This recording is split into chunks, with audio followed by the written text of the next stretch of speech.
When we were looking at the engine selection process for Rocket 4, we looked at a number of things, and we ended up selecting Ursa as a partner for a few reasons. One was fundamentally performance. One is economics. One is making sure that they're able to support the kinds of scale and reliability that we need and are creating with Rocket 4. And then the last was, did we feel that they would be a great partner to us?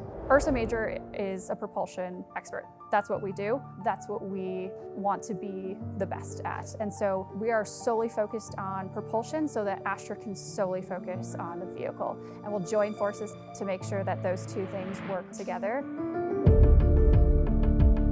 Ursa made it very clear that they wanted to mass produce an engine, which translates well to our goals to scale. We pride ourselves in our propulsion expertise, so much so that we have assembled a world-class team here, truly. On average, our engineers have about 50 flight experiences. Having a greater than 100-person company that's all focused on delivering an engine, producing an engine, qualifying the engine, and making sure that it's the most reliable thing we can have and fits with all the requirements we have. Hadley ITV is a 6,500 pound thrust engine. It's our upper stage variant of Hadley, which means it's designed to operate in vacuum. It has restart capability to support that. We get quite a bit of thrust for much more fuel efficiency.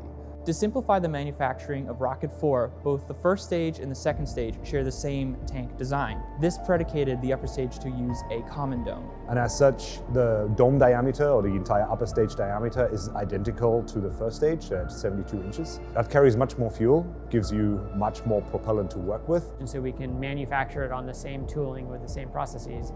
It also means that the volume available for payloads is quite a bit larger, which is great for our customers. We have a much higher emphasis on risk mitigation and risk identification by way of doing very detailed failure modes and effects analyses. With the added benefit that we now have a partner that can do this and have done this a number of times for different customers with different levels of fidelity. The centerpiece for us as the engine provider is engine level qualification. So we'll take 2 engine samples of the Hadley vacuum variant. We'll put them through an incredible test matrix of conditions. Typically that's about 40 hot fire tests, well over 3,000 seconds of runtime. So you're talking about many multiples of what it's really going to do in flight. We've known them for years and years and years and watched their progress and felt like they, as an organization and as a company, were well aligned with Astra. I can only fathom how this team will react when we are watching Rocket 4. It's going to be really incredible. And what the teams are working on together now to prepare for that moment gives me that added confidence that we're ready to go when that stage is.